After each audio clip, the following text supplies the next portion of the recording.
There's a whole agenda here, and most Christians will just brush that off and say that's a lot of hysteria and nonsense and fantasy. And the U.S. military and the federal government starting to say, okay, well, folks, we actually do take this serious. The reality is we do know where they come from. They do exist, and we do have that technology.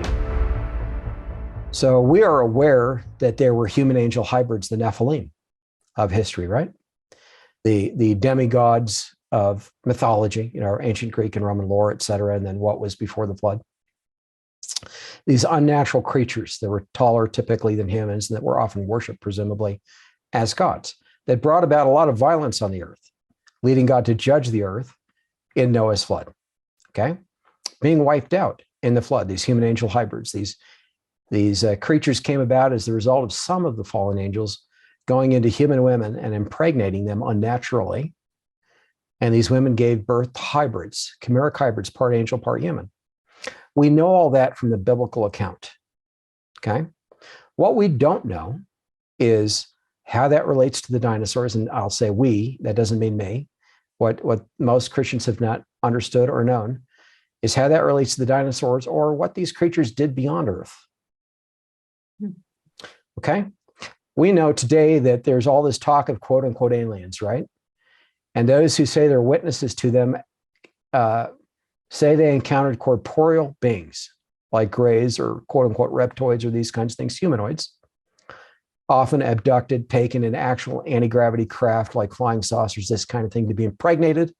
That's often in the accounts, and to have the children taken, these unnatural children taken from them before birth, okay?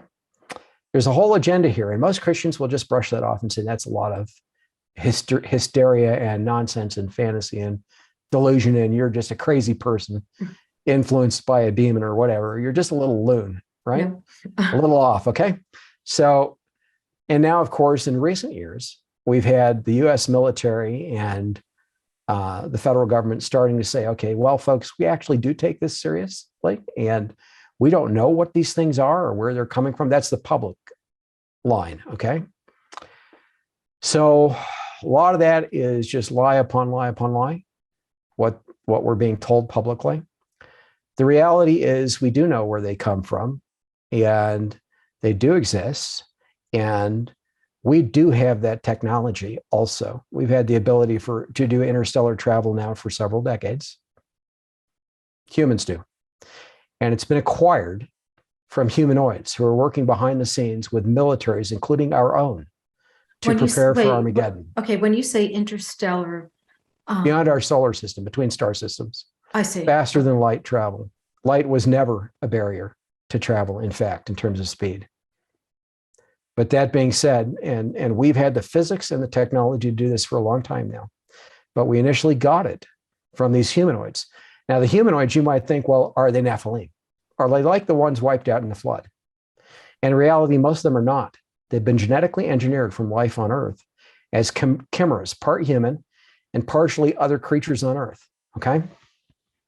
To fool mankind into thinking that aliens are real. Like the greys, like reptoids, the ones that people report encountering when they're abducted, okay? Those who remember their abductions in hypnotherapy sessions and things like that, and often without hypnotherapy these days. They remember what happened to them at some point. And they recount these things, and their stories are eerily similar. All these people who've never met each other around the world. And then we have all this photographic and videographic evidence of these craft. And now there are even people capturing these creatures entering their homes on home video, alarm systems and so forth, and sharing the video online, not just photos, video, of creatures coming in at night. Those things exist. Most people aren't aware of that. Okay, now you're saying these creatures are genetically made? Yes, they're abominations. They're genetically engineered by Nephilim under the fallen angels. So the Nephilim aren't all gone. The ones on Earth were wiped out, but they weren't all on Earth. So I'll come back to that. The ones here on Earth were wiped out in the flood, but they weren't all on Earth at that time. And they started out on Earth, okay? But anyway, at any rate, they have produced over the last millennia, multiple millennia, these counterfeit aliens, and they're trying to engineer these creatures to be able to reproduce on their own.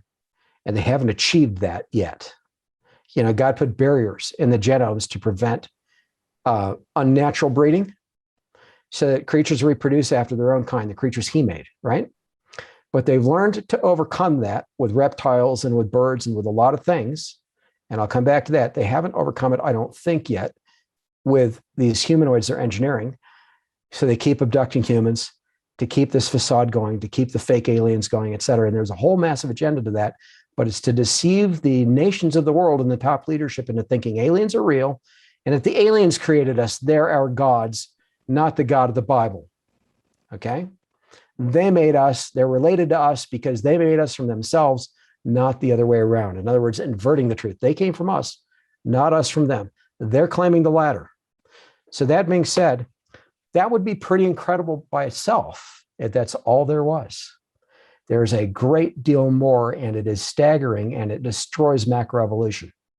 And I'm going to give the evidence. In other words, it proves that all the astrophysical models that are out there for the formation of our solar system, where they claim that it was built up through gases coalescing into little tiny dust, and then bigger and bigger clumps, with little mud balls, and bigger clumps like rocks, and bigger clumps like comets and asteroids, right? And then them colliding to form planetary bodies, yada, yada, till you get what we see as our solar system over billions of years. What I'm going to give the world in that solar apocalypse makes all that impossible instantaneously. Makes it impossible. Nobody will be able to deny it. So here's what it is. The Nephilim produced the dangerous dinosaurs. They were seeding Earth with chimeric hybrids of reptiles and birds and fish and other creatures. That's where they actually came from. The dangerous ones, the deadly ones that produced all that violence before the flood. That's why God didn't allow them to continue after the flood. Well, we know about Noah's flood, and we know from science that Earth was in fact bombarded, struck with comets and asteroids in the past.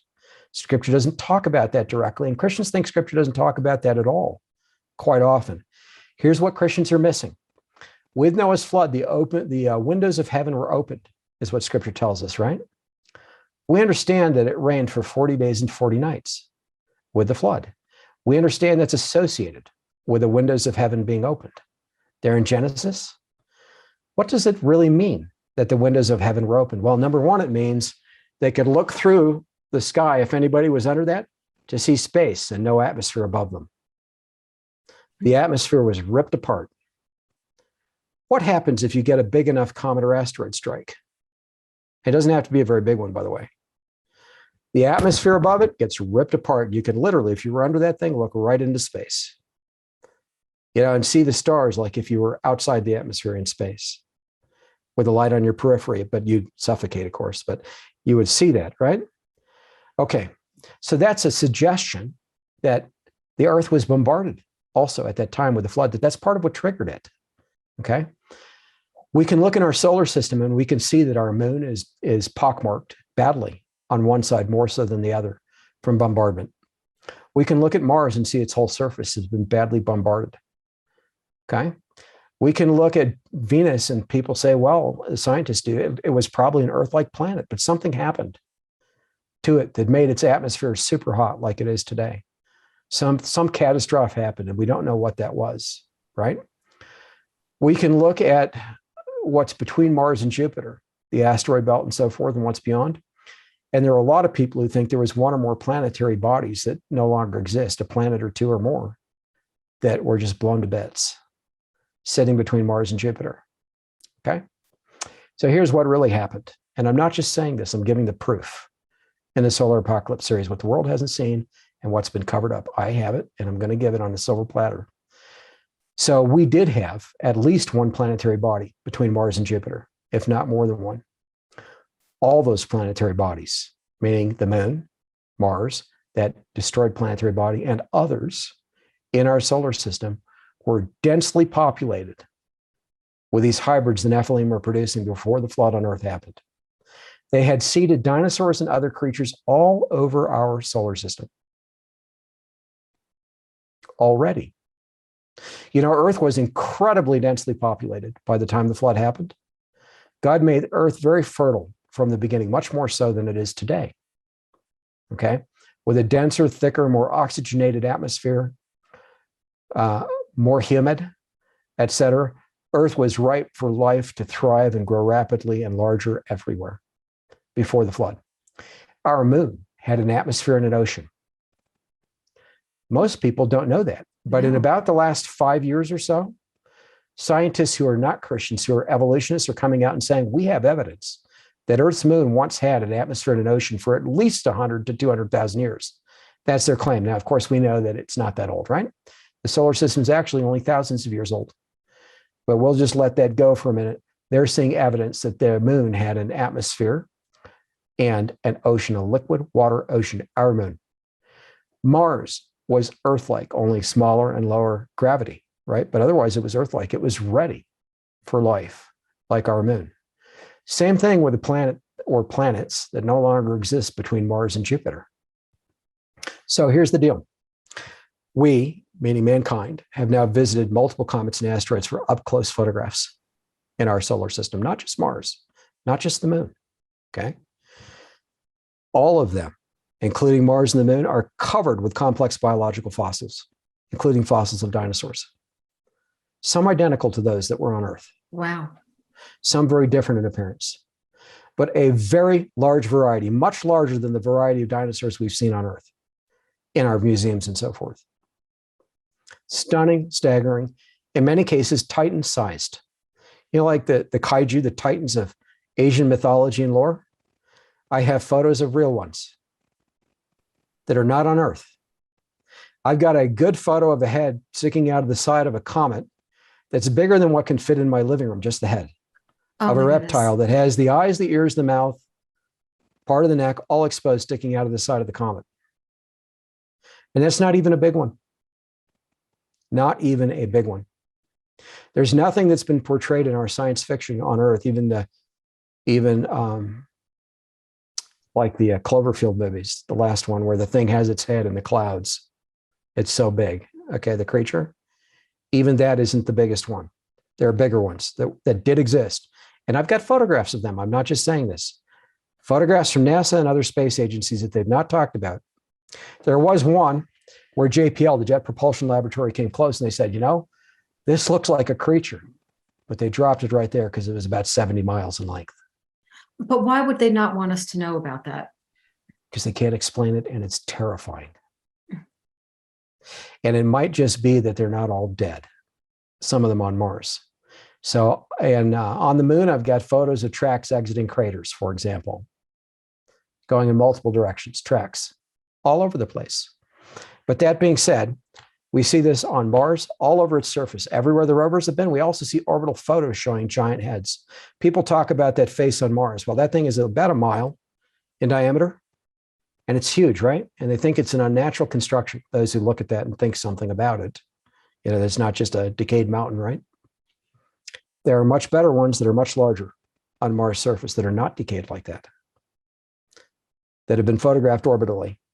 So I've got examples. All of this material that you're talking about is in the Solar Apocalypse series, but that's not the clincher. This is true of the moon too. So the moon, all that gray stuff that we see is actually ash.